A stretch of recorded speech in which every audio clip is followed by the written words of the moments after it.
Diana, thank you for giving birth to such a cute baby. Let's be happy together. You're too emotional. A man holding a newborn baby with teary eyes and a woman watching warmly. From the outside, they looked like a very happy family. But the man with teary eyes is my husband, Tony Clark. And the woman watching is my sister Diana. This is not a happy family scene. It's a despicable scene of betrayal. I made up my mind and stepped forward in front of them. Of course, Tony and Diana were surprised, but there was no sign of remorse. Because you wouldn't have a child, I did it for you. Yeah, I'm divorcing you and living happily with Diana. Fine, if that is what they want. But they will face the punishment I've prepared. From behind me, 30 relatives came out one after another. Of course, they were members of the Clark family, Tony's relatives. As Tony and Diana turned pale, I smiled sweetly, ready to fight back. Congratulations and best of luck. My name is Emily Clark, and I am 30 years old. I don't have children and live a quiet life as an ordinary office worker with my husband, Tony. We met through a friend's introduction and got married 2 years ago, but our marriage hasn't been great. Right after we got married, Tony became colder than before. He does housework but is indifferent towards me. He is also uncooperative about having children. Lately, we've been sleeping in separate bedrooms like mere roommates. I wonder if I lack charm as a woman. Looking at myself in the mirror, I sigh. Looking at my plain appearance makes me feel uneasy because it inevitably brings back unpleasant memories from my past. I've been bullied by my beautiful older sister Diana since childhood. Maybe it was a genetic twist, but Diana was outstandingly good-looking in my family. Diana, who was exceptionally beautiful even among our relatives, had been doted on and praised by adults since childhood. Our parents never treated us differently based on our looks, but the moment we were among our relatives, the difference became clear. Every time a relative said, "You could be a celebrity," or "You look like an actress," Diana's confidence grew, and she looked down on me for not being praised. Emily, aren't you sad with that appearance? No, I'm not. Really? I couldn't stand it. I'd be too embarrassed to live with a face like that. Diana would say, pulling my hair and mocking my face. I couldn't tell our parents about the bullying I faced from Diana when we were alone. I didn't want to make them sad. I didn't realize that my silence only encouraged Diana. My self-esteem, repeatedly crushed since childhood, was deeply damaged. I lost confidence and tried to live unnoticed. Even then, I couldn't escape from my sister Diana. She would soon take any man I liked. I was shocked when a senior I had a crush on in middle school started dating Diana. I am sorry, Emily. He was really persistent. It is okay. Well, he wouldn't go for you anyway. You can't help it. I remember crying all night and my eyes being red when I found out. But what shocked me even more was that Diana quickly got bored with that senior. When Diana dumped him so easily, it was as if she enjoyed seeing me in despair. I couldn't compete with her in either face or figure. So I focused on studying at least. We were opposite sisters. Around the time I started high school, my parents, who didn't seem to have such a bad relationship, suddenly got divorced. I was surprised by my parents' divorce. I went with my dad, and Diana went with my mom and moved away. I was so sad to be separated from my mom, but the relief of being away from Diana was greater. I have not seen Diana since then. Sometimes through my dad, I heard things like Diana started college or she's working as a secretary at a local company.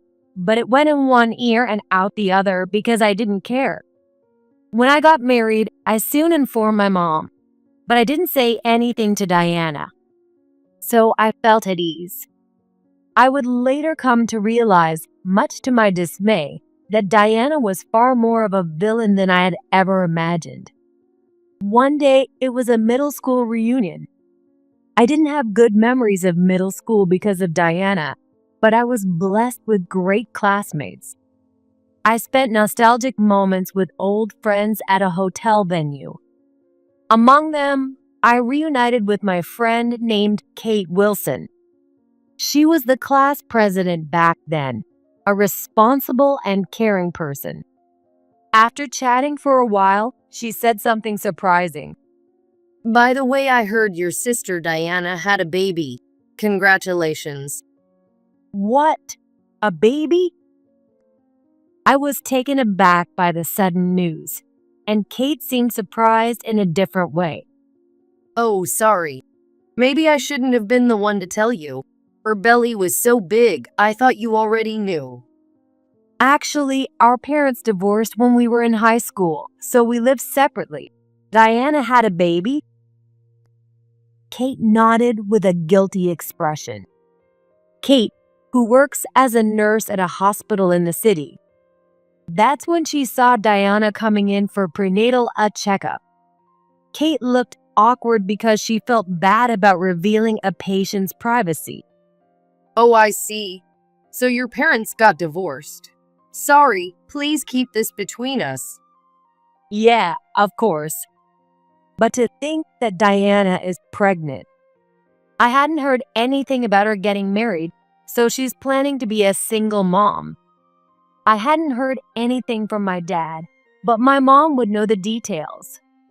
When I got home, I called my mom to confirm it. My mom, sounding tired, confirmed the truth. Yes, that's right. But she won't tell me who the father is. Yet Diana insists on having the baby. I've told your dad too, but there's nothing we can do since she's determined. I see. My dad must have been trying hard to hide it from me so I wouldn't worry. Even my mom, who had always promised not to trouble me, showed concern for me. Indeed, with my parents divorced, Diana's pregnancy had nothing to do with me. Feeling somewhat relieved, I hung up my phone. At that moment, Tony came home. My current worry was more about Tony than Diana. As usual, he didn't even look at me and just said coldly, I'll work overtime more often from now on. "Even more? Is your work that busy, period?" Of course it is. You wouldn't understand it, working at a small company. I'm going to be the next president. I'm not like you, just goofing around. It hurts to hear that, even though I'm not just goofing around. But when someone speaks to me strongly, I immediately become timid and can only say, "I'm sorry." As long as you understand. Satisfied with my reaction, Tony quickly headed for the bathroom. At that moment, I smelled a sweet fragrance wafted from him. It was a sweet scent reminiscent of women perfume, and I was startled. Could Tony be cheating on me? Is that why he's treating me so poorly? A woman flashed behind him. One Saturday, Tony had to stay overnight for his company training session. When I asked where it was and what kind of training, he wouldn't give me any details. He snapped, "Why do I have to tell you that? It's none of your business." This only made me more suspicious that he might be meeting someone else. With my anxiety, I received a call from an unexpected person. It was Diana. We had not been in touch since our parents' divorce. Wondering what she wanted, I nervously answered her call. "Hello." "Oh, Emily, long time no see. Diana started talking with the same energy as before. She's already 31, but she still talks like a teenager. After some small talk, she got to the main point. I heard from Mom that you found out about my pregnancy. Yeah, Diana, are you really going to have the baby? Of course, yes. You'll be an aunt, so I'll let you know when my baby is born. That was fine, but I had to ask what I was worried about. Who's the father? Mom is really worried. Don't worry, I wasn't abandoned. It's just a bit complicated. Is it complicated? At that moment, I heard a man's voice calling her softly in the background. The low voice calling her name. The moment I heard that, chills ran down my spine. I am on the phone right now. Diana hurriedly covered the microphone and spoke to the person. Sorry, did you hear that? No, is anyone there? I forced myself to stay calm. I could not let her know that I had realized something. I decided it immediately. No, it's nothing. Diana seemed relieved and started wrapping up the conversation. She gave a chuckling goodbye. Talk to you later, Emily. After the call ended, I collapsed to the floor. 3 months later, I received a message from Diana. The baby was born safely. It's a cute baby boy. Attached was a photo of the adorable newborn, full of happiness. I simply replied, "Congratulations," to Diana, who had just gone through childbirth.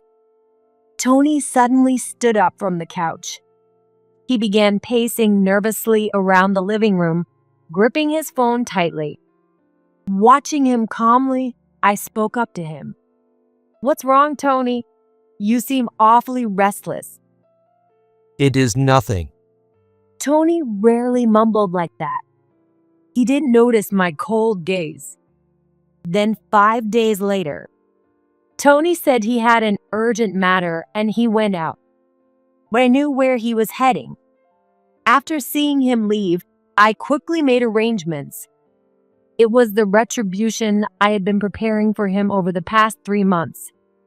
Once all the calls were made, I got into a taxi and headed to a certain place. I arrived at a big hospital in the city. As I waited at the entrance, I saw a happy-looking couple walking from the inside. The man, Tony, was holding a baby joyfully in his arms. Next to him stood Diana, looking pleased after her big task. Diana, thank you for giving birth to such a beautiful baby. Let's be happy together. You're too emotional. Today was Diana's discharge day. I was dizzy at the sight of a scene, but I could not afford to lose consciousness here. Steadying myself, I stood in front of the two as they unknowingly exited the hospital. Emily, Why are you here? Yes. His affair partner was none other than Diana. The voice I heard on the phone that day was Tony's. I couldn't believe it at the first, but the investigation by the detective agency confirmed their affair. I crossed my arms and glared at them with unprecedented anger and disdain in my eyes. I came to visit Diana, but to think the other person was Tony. You both look very happy, but happiness built on an affair doesn't last long. what did you say, acting all high and mighty? He probably didn't like my unusually defiant attitude. Despite being the perpetrator, Tony had the nerve to say that to me. Standing next to him, Diana also scolded me as if I were the perpetrator. Because you never had a child, I did it for you. That is right. I'm divorcing you and living happily with Diana. Tony emphasized the word divorce. He probably thought it would shock me, but it had no effect for me. I was already prepared for the divorce. I came here today to make them understand. I raised my right hand. That was the signal to let them know they could come forward. Acting high and mighty, huh? Don't you all agree? Behind me stood about 30 allies. They were members of the Clark family, all Tony's relatives. Seeing them, Tony was stunned and nearly collapsed. Dad, Mom, even my uncles. Tony's relatives were filled with anger, but the fury of his parents was especially intense. Not wanting to meet their gaze, Tony glared at me and shouted, You're such a coward, Emily, dragging my relatives into this mess. but his dad interrupted him. The coward is you, Tony. Oh no, Dad. When I heard about this, I called everyone here to give my foolish son a lesson. Tony, how could you do such a thing? Standing next to him, his mom, holding back tears, also spoke up. An affair with Diana, of all people. And you even had a child together? What were you thinking? Tony's dad, the president of the company, felt especially betrayed since he'd been grooming Tony to be the next president. His mom, who cared about the family's reputation, found Tony's infidelity utterly unacceptable. I had hired a detective agency to gather all evidence. When I informed them, Tony's parents sided with me over their son. Tony had always been selfish, so he likely didn't have much trust from his parents. However, Tony himself showed no remorse for his actions. What do you mean? I'm going to divorce Emily and marry Diana. We're going to file the divorce papers and then the marriage and birth registrations. The order is correct, isn't it? I could not believe he had the nerve to say that. Before I could express my outrage, Tony's dad spoke up in anger. It's not about the order. It's about ethics. You lack so many things as a human being. Then his dad put a hand on the shoulder of a man standing nearby. You can't be the president like this. I've already decided that Alex will be the next president. Get out of the company. Are you sure, Dad? It was Alex, Tony's brother. Alex, my brother-in-law, looked at Tony with cold eyes. Tony, you've really disappointed me. If you can't even take care of your family, how can you take care of the company? Alex, you. Tony glared at Alex with a fiery gaze. And as for Diana, her face changed color the moment she heard Tony's dad's words to leave his company. Wait, Tony. You said your family accepted us. Diana, this isn't the time for that. This isn't the time? That's the most important thing. Tony and Diana started arguing loudly.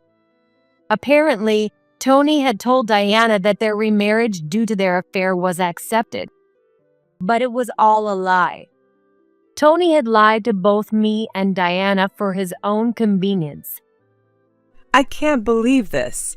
You said you were Emily's husband and the next president, so I thought it would be fun to take you away. If you can't be president, you're useless. Of course, I was the one who spoke up and said, "Wait a minute. That must be fun to take from others." I just could not let those words go unnoticed. Diana, did you really find it that enjoyable to take my husband away from me? It was really hard to believe. But Diana confirmed even that shocking truth. Without any sign of her remorse, she said it cheerfully. Of course, taking something from you is the greatest pleasure for me. When I heard your husband was the next president, I was excited. I could enjoy taking him from you and get a luxurious life. That's why I had the baby. But if he's not going to be the next president, that's a huge miscalculation. According to the detective agency's report, Tony and Diana's encounter was accidental. It started when Diana returned a forgotten umbrella to Tony. But from Diana's words now, it was clear it was all part of her plan. She approached Tony knowing he was my husband. I thought she was a devil. The Clark relatives who witnessed this seemed to feel the same way, looking at me with sympathy. I am so frustrated that I almost shed tears. At that moment, my parents, who had been standing behind the Clark family, stepped forward. I asked them to be here today. My parents, who had been watching the events unfold in shock, finally stepped forward when they saw Diana attacking me. With a mixture of sadness and anger, they stood in front of me. Enough, Diana. Dad, Mom too. Mom marched up to Diana and stood before her. Then, with tears streaming down her face, she raised her right hand and slapped Diana across the cheek. What are you doing? That's what I should be asking you. To think the father of my grandchild is Tony. What was the point of us pretending to divorce? Pretending to divorce? Diana was stunned, her hand on her cheek. With her tears still falling, my mom explained. Diana had always been harsh with me. I tried my best to hide it, but our parents had noticed.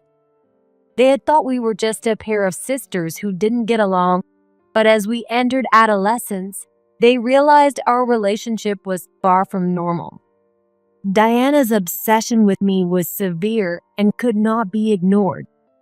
My mom, fearing that Diana would ruin my life, suggested to my dad that they separate us. Indeed, back then, Diana constantly insulted my appearance, hit me over trivial matters, and took away people I liked. Our parents had noticed and were worried, so they pretended to divorce to separate us. They didn't tell us the reason because I was trying to hide Diana's harassment, and they wanted to respect my feelings. They also knew Diana wouldn't accept the truth, so they said it was for their own reasons. I was surprised when my parents revealed it to me while discussing the situation with Tony and Diana. But I also felt their love for me and was grateful. Diana, who knew nothing, was shocked. Pretending to divorce. Why would you do that? Because you were always attacking Emily, but I never imagined it was this bad. We should have kept you apart sooner. Exactly. It is shameful for you to use a child like this, even as an adult. My parents scolded her and stood by my side. Their presence gave me strength. I would no longer be swayed by my toxic sister. With a smile, I addressed the two betrayers. I'm done. I'm cutting ties with you. Congratulations, and be happy. It was my sincere words of congratulations. The judgment of Tony and Diana took place in the front of the hospital. When it was over, all relatives quickly went home, leaving me with strong words of support, saying to rely on them if I ever needed anything. It seemed Kate, the nurse, had witnessed the commotion, and later she asked me what had happened, which was awkward. Still, I explained the situation, grateful for her help in discovering Diana's pregnancy. Our divorce proceedings between Tony and me went smoothly. With the support from my in-laws, I received substantial alimony from Tony and Diana. However, the emotional wounds they inflicted on me would take time to heal. Of course, their betrayal was too terrible. But I endured thanks to my in-laws' consideration, Kate's encouragement, and most importantly, my parents' unwavering support. They had been in a difficult position, but stood by me through the ordeal. And I'm deeply grateful. My parents regretted not acting sooner, but never imagined Diana's obsession was so severe. Even I hadn't expected Diana to go this far. I don't blame my parents. Meanwhile, Tony and Diana seemed to have no choice but to get married officially. The two of them happily became a couple, but Diana seemed to lament that her life wasn't what she had imagined. I was supposed to be the president's wife, not living in poverty. Tony, having been kicked out of his company, had no significant assets. As declared that day, Tony's brother Alex was chosen as the next president, leaving Tony with nowhere to go. Relying on his dad's influence, he struggled to find a new job. He ended up being hired only for manual labor and was being used as an apprentice construction worker. Despite his efforts to support Diana and their child, his love didn't seem to reach her. To my shock, Diana abandoned her child and ran away from Tony. This left Tony in despair, totally dejected. Trying to manage as a single father proved too difficult, and he turned to his parents for help. Seeing his struggle, Tony's parents took in their grandchild to care for them, while Tony became a shadow of his former self.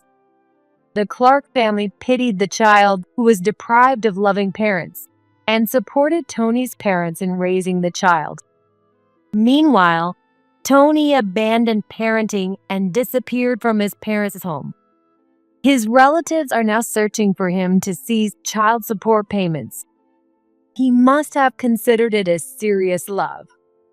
Diana was beautiful and had a mysterious charm that attracted men. In middle school, she had discarded the person I liked like a worn-out rag. She hadn't changed at all since then. What a foolish girl.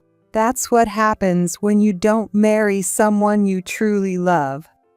Mom said sadly.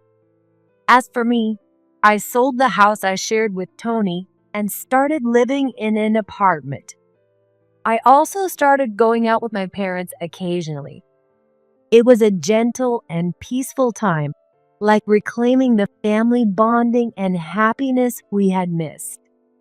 I was finally beginning to heal my wounds from my childhood. After that, as I threw myself into my work, I was entrusted with a major project. Can someone like me handle being the leader? Emily, you have a strong sense of responsibility, and you're good at your job. Your patience is also one of your strengths.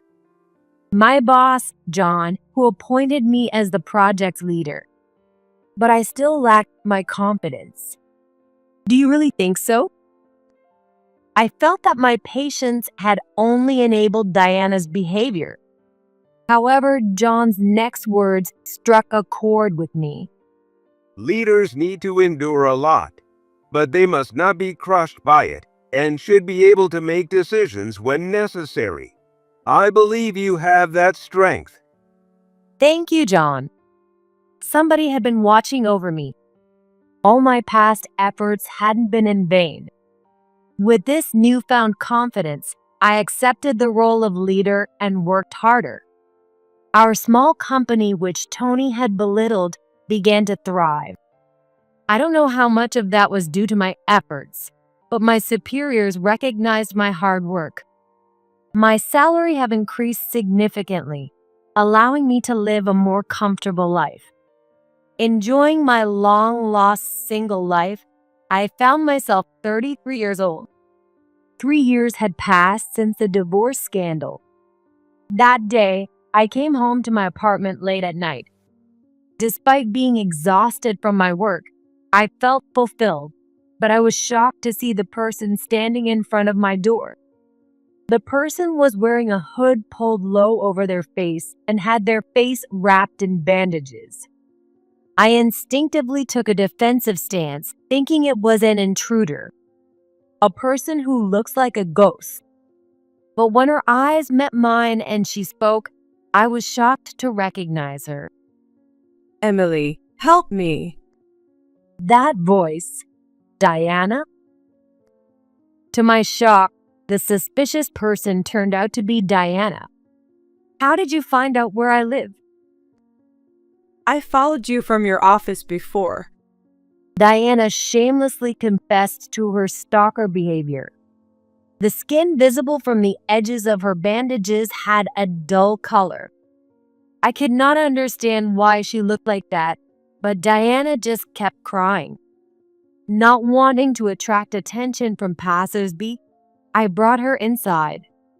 Once she calmed down with the tea I had made, she began to explain.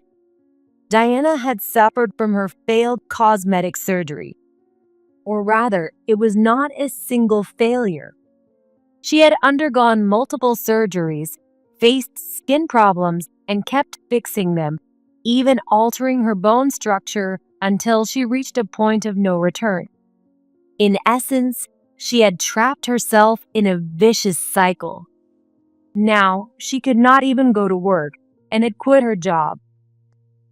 Look at this. She showed me her face, which no longer resembled the beautiful Diana I once knew. Her skin was red like burn marks, and her nose and mouth had a different structure. I was stunned by her transformation. Why did you get surgery? You didn't need it.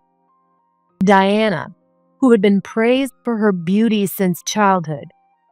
But shaking her head, she said bitterly, It wasn't enough. I had to be even more beautiful. I needed to catch a better man and be happy this time. I shivered at those her words. Despite taking my husband, she still spoke like that. She had abandoned her baby and only cared about herself. And her efforts were completely misguided. She glared at me with a sharp look. Emily, you've really improved your appearance. You must be making a lot of money. I still need more surgery. Lend me some money. Why should I lend you money? You took my happiness from me. It was not just my husband. She had ruined many of my childhood memories. I had endured it all with my resilience, but I wasn't a child who could only endure anymore. I had resolved to judge Tony and Diana 3 years ago. Even if she begged, I wouldn't forgive her. You were born beautiful, but you wished for others' misfortune, and now you're suffering. You should face your heart, not your face. Emily. Diana, you found happiness in making me miserable, but happiness measured by others' misfortune isn't real happiness. Face yourself properly. What I had wanted to say for so long hit the mark.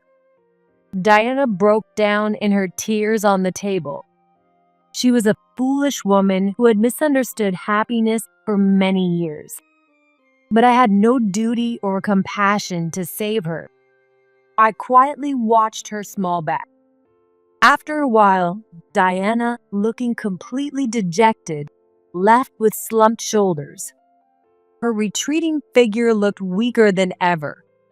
Diana, who had only found happiness in others' misfortune since childhood. Facing herself would be her challenging path. A year later, my mom, who occasionally checked on Diana, told me something surprising. Diana got a job? Yes, it's a temp job, but she's working as a building cleaner. I'm relieved she's finally working. My mom, who had gone through so much, now had significantly more gray hair. Diana, who used to work glamorously as a secretary. Because she was so prideful, I had braced myself for the possibility that she wouldn't work for a while. I was worried that my parents would have to bear the burden, so it was good news for me. Diana probably chose to be a cleaner because she would meet fewer people and could hide her face with a mask. But I wondered if a job chosen for such reasons would last. With a hint of unease, I watched the situation quietly. Sure enough, less than a month into her new job, Diana revealed her true colors. She stole cash from the first safe she encountered as a cleaner.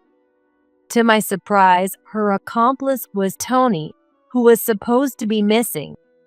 It turned out the two of them had been secretly in contact all along.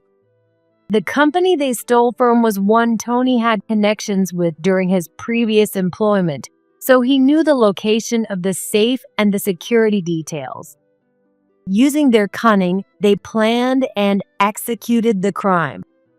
However, the security system wasn't so lax. They were quickly identified and arrested.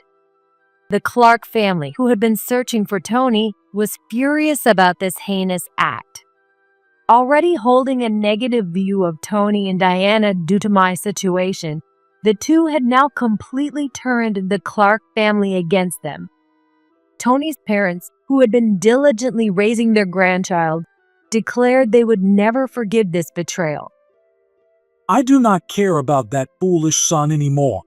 We're cutting all ties with him. Where did we go wrong? My mom, who met Tony's parents in court, told me they looked deeply distressed.